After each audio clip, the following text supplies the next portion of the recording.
నేనిప్పుడు చెప్పబోయే recipe mothers బాగా ఇష్టపడతారు.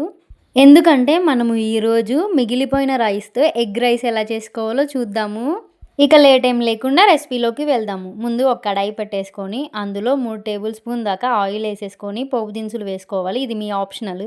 తరువాత సన్నగా తరిగిన ఉల్లిపాయ మరియు 2 పచ్చిమిర్చి కాస్తంత కరివేపాకు వేసుకొని వేయించుకోవాలి. తరువాత 1 టేబుల్ స్పూన్ దాకా అల్లం వెల్లుల్లి పేస్ట్ వేసుకొని మంచిగా వేగాక మనం గుడ్లు కొట్టేసుకోవాలి. మీ రైస్ క్వాంటిటీ తగ్గట్లుగా మీరు ఎగ్స్‌ని వాడాలి. ఎగ్స్ వేయగానే మనము కదపకూడదు. ఒక 2 మినిట్స్ ఫ్రై అయ్యాక మంచిగా కలుపుకోవాలి.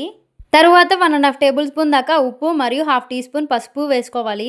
1 టేబుల్ స్పూన్ దాకా కారము, హాఫ్ టీ స్పూన్ దాకా గరం మసాలా వేసుకొని చక్కగా కలుపుకోవాలి.